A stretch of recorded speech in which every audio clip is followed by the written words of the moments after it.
Hello students, welcome to our YouTube channel dream hub.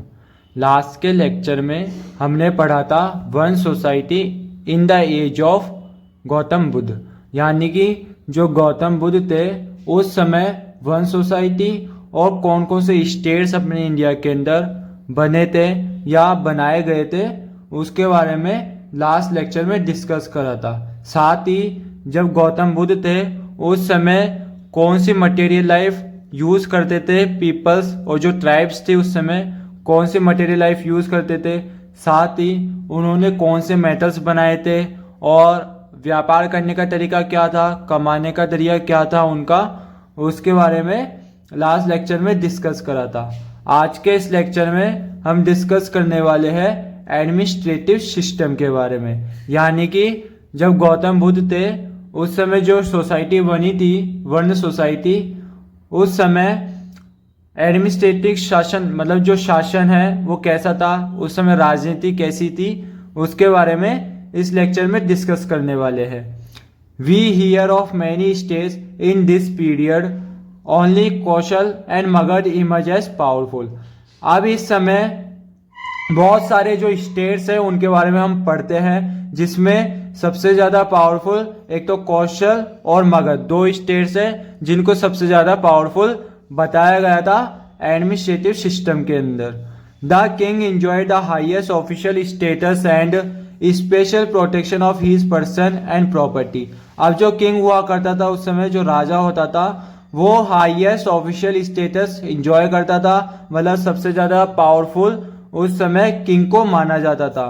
और king का कर्तव्य यह था कि वो अपने जितने भी नागरिक है या जो प्रॉपर्टी है उसको स्पेशल प्रोटेक्शन प्रोवाइड करके रखे। The Kings rule with the help of officials both at high and low.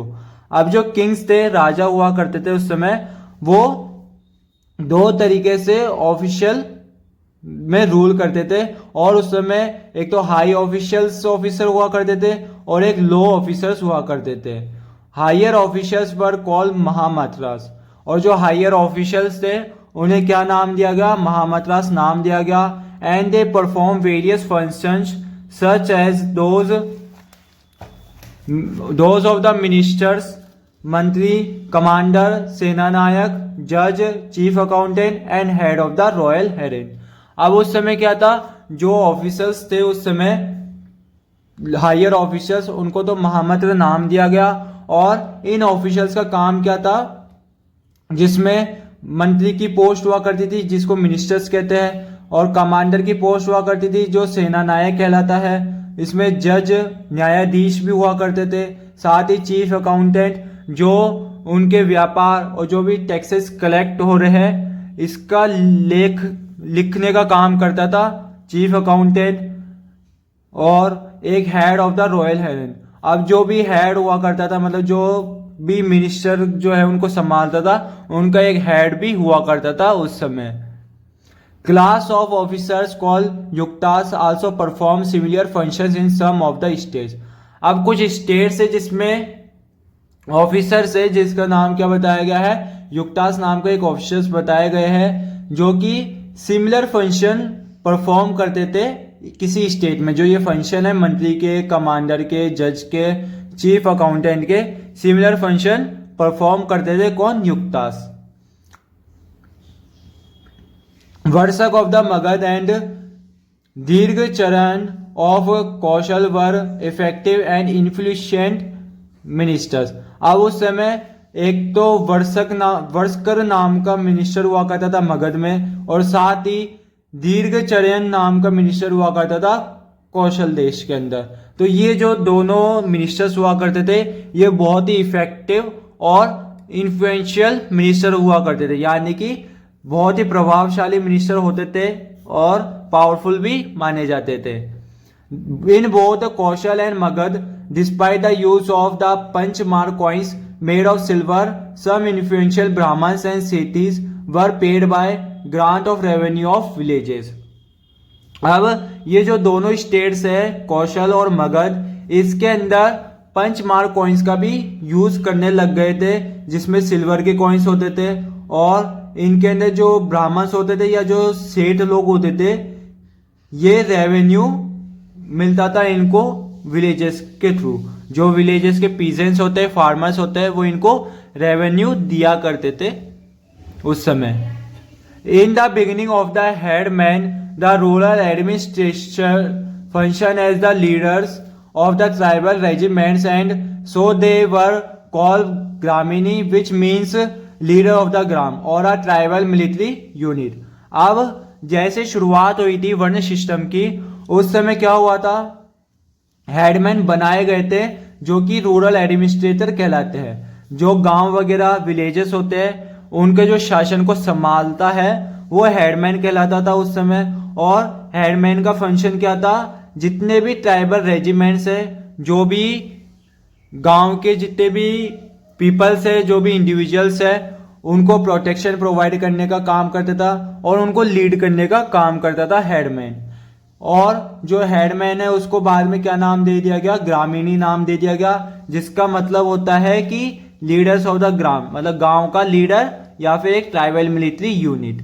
जो मिलिट्री यूनिट है, ट्राइबल मिलिट्री यूनिट सैन्य दल है, उसका leader. The gramini was transform into a village headman in pre Maurya times.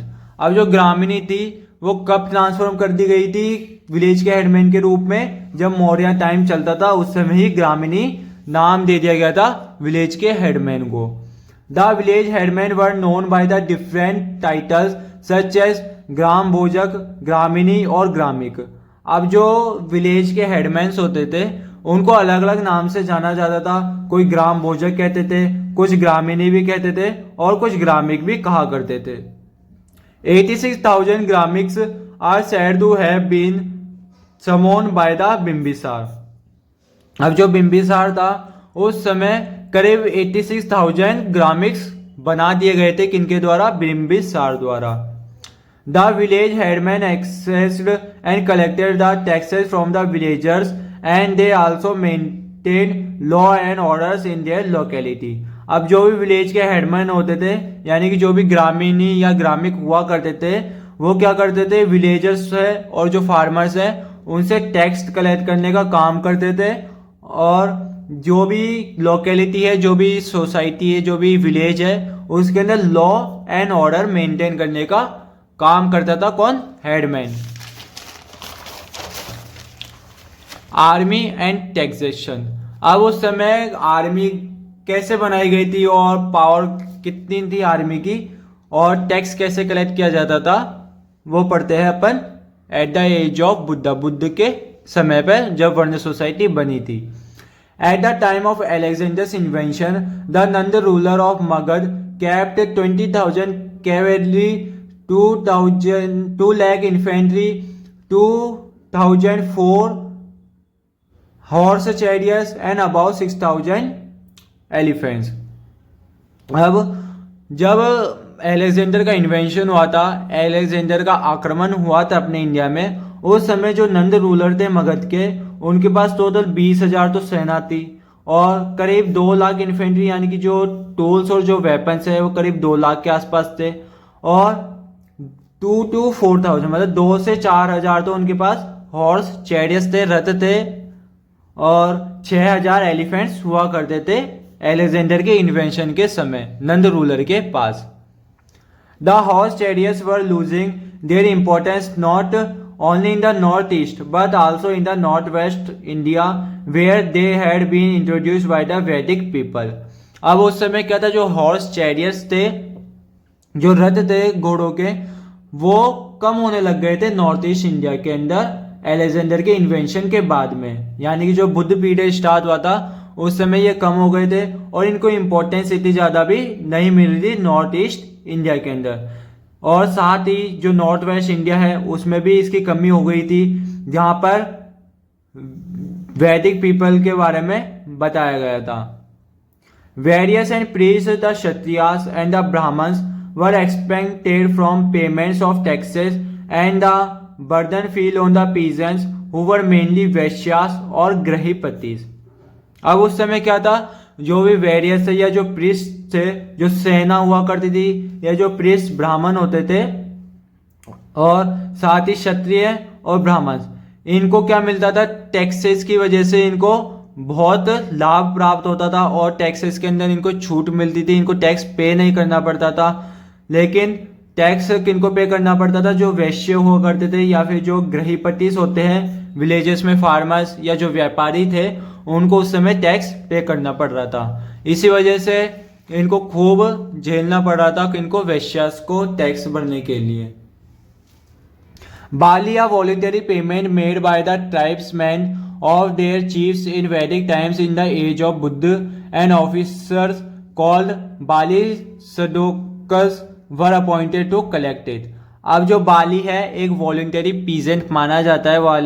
बाली एक चीज है जिसमें क्या होता है, वॉलेंटरी पीजेंट मतलब कि जो पीजेंट्स है, जो फार्मर्स है, अपनी इच्छा अनुसार चीफ को या जो प्रीस्ट है, जो ब्राह्मण है, उनको दान दे दिया करते थे। बाली इसी को कहते हैं। और ये कौन से समय पे स्टार्ट हो गया था, बुद्ध के समय स्टार्ट हो गया जब वैदिक पीरियड चल रहा था। और जो इनका ऑफिसर्स है जिनको बाली जो है पेमेंट कलेक्ट किया करते थे, उन ऑफिसर को क्या नाम दिया गया था, बाली शोधक। बाली शोधक नाम दिया गया, जो कि इनको कलेक्ट करने के लिए अपॉइंट किया गया था उस समय। The discovery of the many hoards of Panchmark coins suggests that the payment was made in both cash and kind. In northeastern India, payment was made in paddy. अब उस समय क्या हो गया, जो कॉइन्स है, पंचमार्क कॉइन्स है, इनकी डिस्कवरी कर दी गई, इनको बना दिया गया। तो उस समय फिर लोग कैश के अंदर भी पेमेंट करने लगे, साथ ही जो काइंड है उसमें भी पेमेंट करने थे, यानी कि जो बार्टर सिस्टम चल रहा था उसमें भी पेमेंट कर रहे थे। और जो नॉर्थ ईस्टर्न एरिया है अपने इंडिया के अंदर, उसमें पेमेंट का मेथड क्या था, पैडी को बना दिया था, यानी कि जो चावल है या जो अपने ग्रेन्स उगाए जाते हैं उसके बदले चीजें खरीदा करते थे। Artisans and traders also had to pay taxes. The tolls were collected by the officers known as shulkika और शुल्क दक्ष। अब उस समय जो आर्टिसंस थे, जो आर्ट बनाया करते थे, या जितने भी ट्रेडर्स थे या व्यापारी थे, वो टैक्सेस पे किया करते थे। और उनका टैक्स कौन कलेक्ट करता था, ऑफिसर्स है, उनका नाम क्या नाम दिया गया है, शुल्किक और शुल्क दक्ष। शुल्काध्यक्ष होता था और शुल्क होते थे, तो इनको टैक्स पे करते थे आर्टिसंस और traders. The territorial kings discarded the Sabha and Samiti. Popular assemblies had practically disappeared in post-Vedic times.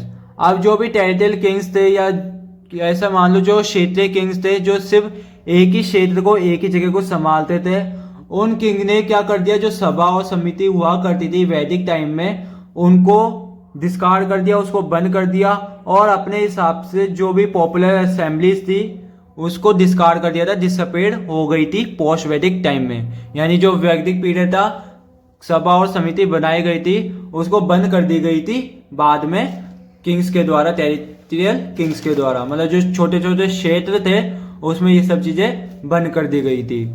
The old assembly could not find place for many non Vedic tribes who lived in the new kingdoms. अब जो भी old assembly थी, पुरानी जो assemblies हुआ करती थी, सभा होती थी पुरानी, वो नॉन वैदिक पीरियड टाइप्स के अंदर नहीं मिली, और बाद में जैसे जैसे नए किंगडम्स बना दिए गए, इन सबको बंद कर दिया गया, पुरानी असेंबलीज को। The change circumstances therefore were not congenial for the continuance of the old assemblies. Their place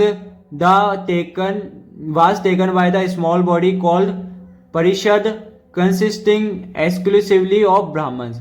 अब उस समय क्या होगा, जो भी ये चेंजेस हो रहे थे, ओल्ड असेंबली को डिस्कार्ड कर दिया जा रहा था, उस समय जो अनुकूल परिस्थितियां बन गई थी उस समय ओल्ड असेंबली की वजह से, और सब चाहते थे कि ओल्ड असेंबली है उसको कंटिन्यू रखा जाए। लेकिन उसके बाद में क्या कर दिया गया, ओल्ड असेंबली को बंद करके एक स्मॉल बॉडी बना दी गई, जिसका नाम क्या रख दिया गया, परिषद। परिषद नाम दे दिया गया, जिसके अंदर केवल ब्राह्मण से हुआ करते थे। They flourish in the smaller republican states of the Shakyas and लिचवेज।